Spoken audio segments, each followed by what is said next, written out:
Good evening, everyone. Welcome to the virtual town hall concerning Cheyney University. This presentation is brought to you by Save the Oldest HBCU Institute, Inc., or SaTOHI, which is our nickname. SaTOHI is responsible for this presentation's contents. Most of what you hear is an outline for the newest complaint that we will file with the United States Department of Education. The organization of the material in this presentation has changed from our earlier town halls and is influenced by the Cheyney University National Alumni Association's General Session Alumni Day meeting on May 4, 2024. More specifically, the presentation will focus on Aaron Walton, current president of Cheyney University. During that alumni meeting, a group of concerned alumni placed a no-confidence vote on the floor against President Aaron Walton. This presentation, among other things, will explain why SaTOHI's organization supports this vote of no confidence against President Aaron Walton. Let's move on to the overview of this presentation. The About Us section will introduce the Cheyney alumni who created our nonprofit SaTOHI. We will also explain why we started SaTOHI. Background information is key to ensure that we all start with a similar base of information before we discuss other issues. Background information that was not distributed to all of the alumni was sorely lacking in the Alumni Day meeting. Now let's get down to the details. Depending on your age, you may have heard of the term the okie doke. Well, the okie doke was in full force in the August 17th article that you read, as well as in much of the rhetoric that has been disseminated by the university's administration about Cheyney, and we will clarify those issues. For the young folks listening, falling for the okie doke means that you have been misled by someone into believing they are doing good for you when in fact they are doing harm. Next, we will briefly go over our top 10 accomplishments. Then finally, we will discuss our next steps. My goal is to get you through this presentation in about 30 minutes.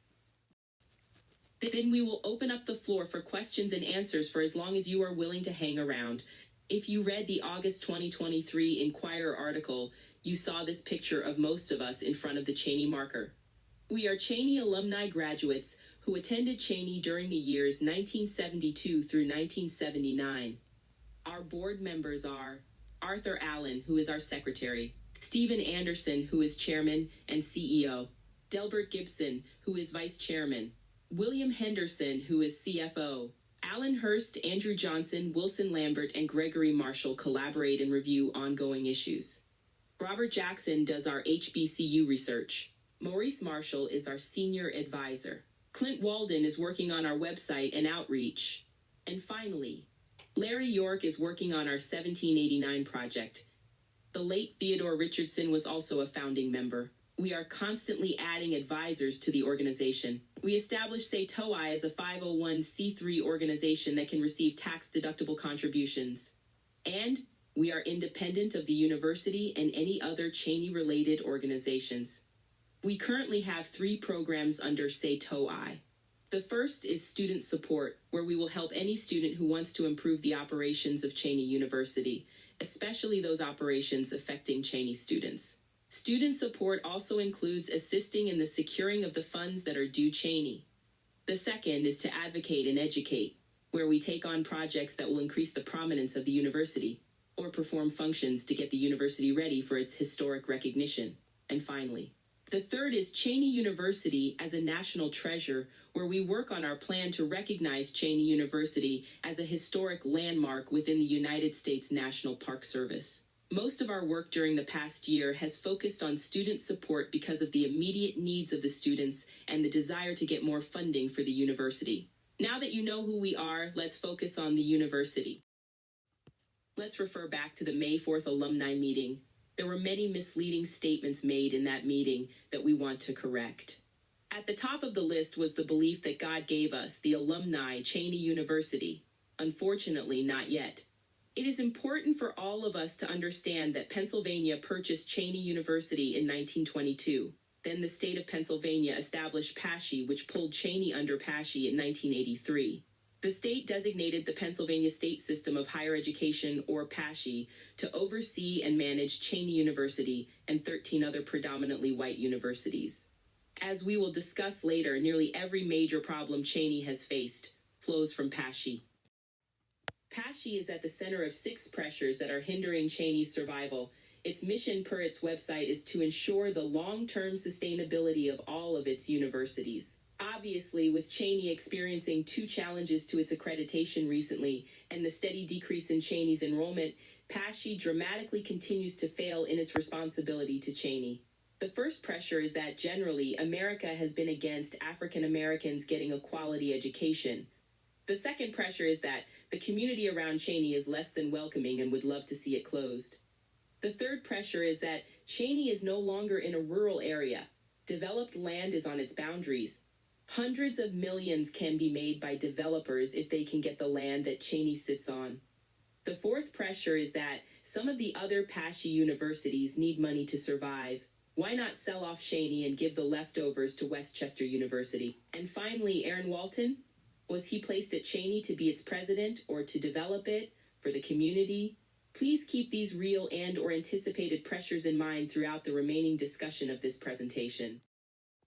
As mentioned earlier, the now leftover 6 predominantly white PASSHE universities need funding to survive, which is why they went through a reorganization that consolidated the management structures over them. But it's important to note how many white people were part of the decision-making process and how the results radically differ from that of African Americans in regards to Cheyney University. The following is a quote from PASSHE's press release concerning the changes made at the now consolidated white universities. Chancellor Dan Greenstein told Pennsylvania's State System of Higher Education Board of Governors, "Thanks to the work of more than 1,000 students, faculty, staff, and volunteers, planning has involved 19 working groups and 216 subgroups thus far in the effort to integrate California, Clarion, and Edinburgh universities in western Pennsylvania and Bloomsburg, Lock Haven, and Mansfield universities in northeastern Pennsylvania into 2 multi-campus institutions. Our campuses get to keep so much of what matters to us: our identity, our athletic teams, the campus experience, and more.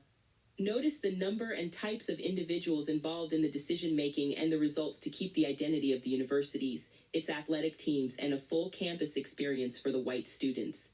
But such a completely opposite approach is taken with Black students at Cheyney, PASSHE's only Black college. Few are involved in the decision-making process, and the university's identity is slowly being eliminated by Aaron Walton. But the root of these problems start with PASSHE. Let's dig into PASSHE. This is a very high-level organization chart showing the leadership line of authority for the university.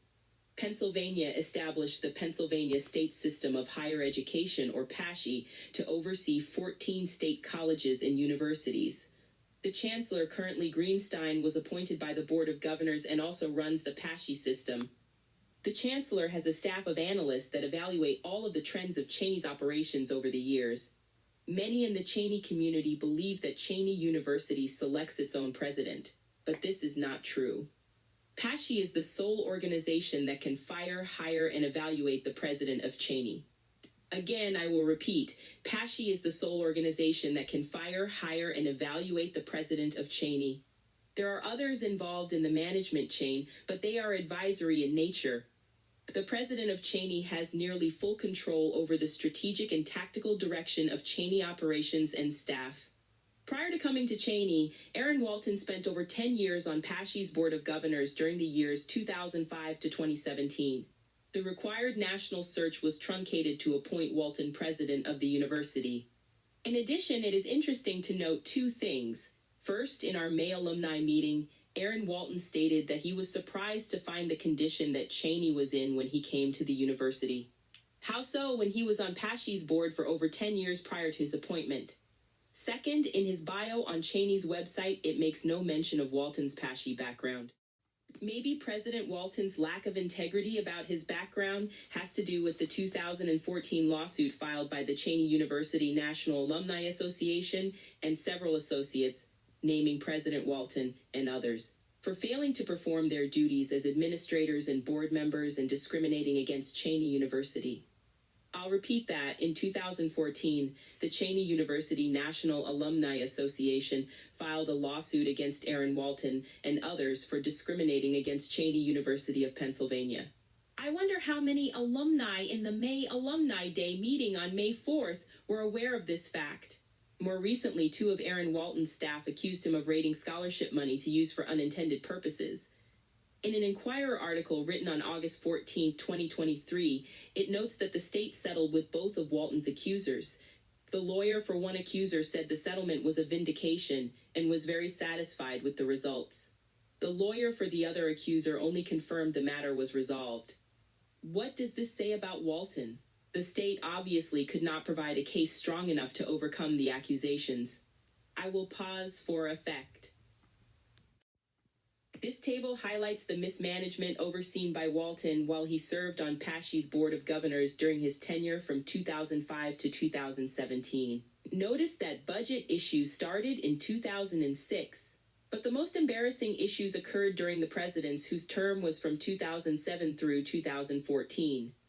How is it that the university did not process 3,000 student applications or award financial aid to students who weren't eligible? With all that was going on, financial records had to be in disarray as reported.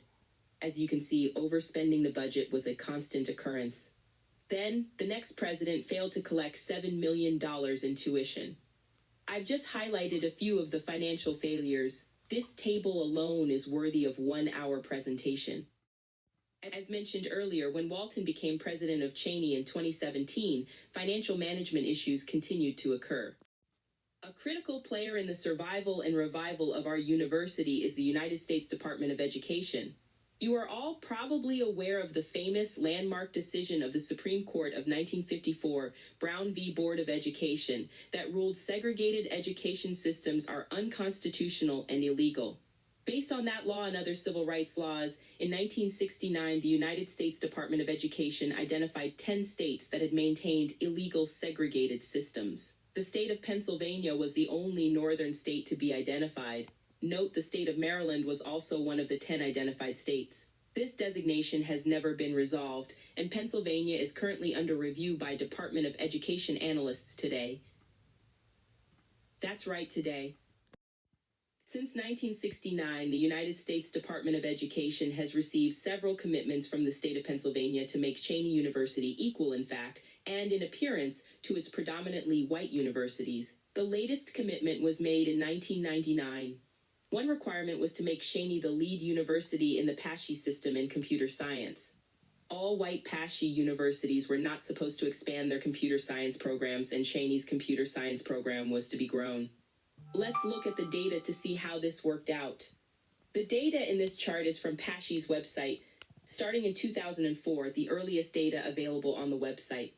As you can see, the white PASSHE university's computer science programs continued to grow as if no commitment existed. Over the 20-year period, the white PASSHE university's programs grew by 437 students. Cheyney University's program decreased by 48 students.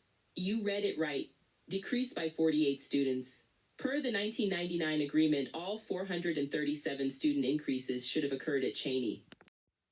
In the interest of repairing and restoring, we calculated Cheyney's loss of these students by using the average per student amount of contributions by Pennsylvania to the universities at $5,980. We restated each year using the Consumer Price Index and applied the Dow Jones earning rate per year.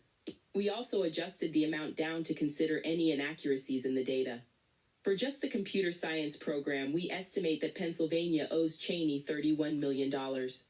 Again, just for the computer science program. Later, we will show you the calculation for the overall loss to Cheyney University for all programs. Lack of money is the first punch at Cheyney, and the second punch is the killing of Cheyney's history. Cheyney has a rich history of HBCU student life. Many of the current Cheyney students are unaware of this. They have no idea of the pre-existing marching bands, choirs, homecoming parades, NCAA caliber football, basketball, track, and other sports teams that were supported by cheerleaders and booster clubs that were at the heart of HBCU student life. Further, African American elites considered Cheyney a must-stop-off point to visit, work at, or attend. Cope Hall was the birthplace of 3 Hall of Fame coaches: Billy Joe for football, who is also an alumnus, John Cheyney for basketball and for leading Cheyney to a national championship, and Vivian Stringer, who is the only coach to lead an HBCU to the Final Four in basketball. All 3 were at Cheyney at the same time. And we are honored to have alumnus, swim coach Jim Ellis, and NFL greats Andre Waters and James Big Cat Williams. There are many Cheyney alumni who are well known in the fight for civil rights, like Bayard Rustin and Octavius Cato, and in communications we had alums Ed Bradley and Jim Vance, just to name a few. Not to mention the myriad of 21st century young and talented alumni who were Cheyney made.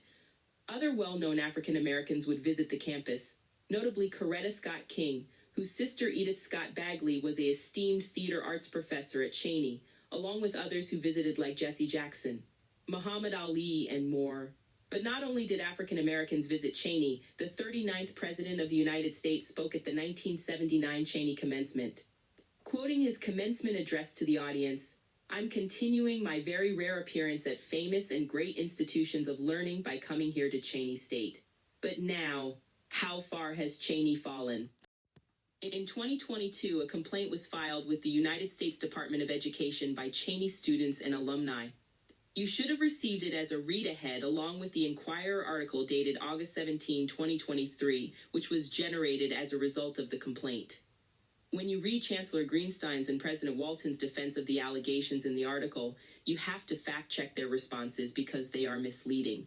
This is where the okey doke also comes in. I'll walk you through the most egregious statements. Greenstein boasted that he and Aaron Walton had overcome accreditation issues at Cheyney, but after nearly 7 years on the job, Cheyney remains back under the threat of losing its accreditation yet again. If any other PASSHE university's accreditation was threatened, the president would be fired on the spot. But it's accepted by PASSHE as par for the course at Cheyney. Next, PASSHE's self-evaluation found no evidence to support the allegation that the PASSHE Board of Governors Chancellor Greenstein and Aaron Walton are engaging in practices that disparately impact students at Cheyney, based upon their race. How is this possible when the state of Pennsylvania and PASSHE has been operating a segregated education system since 1969? Next, Aaron Walton is emphasizing lucrative career paths for students, an increase in the number of students in STEM majors from 8% off the enrollment to nearly a quarter. Here's what you need to know. There is no 8% enrollment status of STEM in PASSHE's database under Aaron Walton. We used the 2017 rate, 11.1% or 83 students, when Aaron Walton was appointed to the presidency. The fall 2023 rate is 23.7% for 167 STEM students. That's an increase of 84 STEM students over 6 years or only 14 students per year. Be wary of Aaron Walton's use of percentages to make an action to seem highly successful when it is not. Next, Aaron Walton states that Cheyney no longer faces an accreditation threat, has finished with a balanced budget the last 4 years, has grown to more than 700 students from a low of 469 a few years ago, and increased student retention. However, we find the school recently faced another threat to its accreditation under his watch and was placed on probation for months.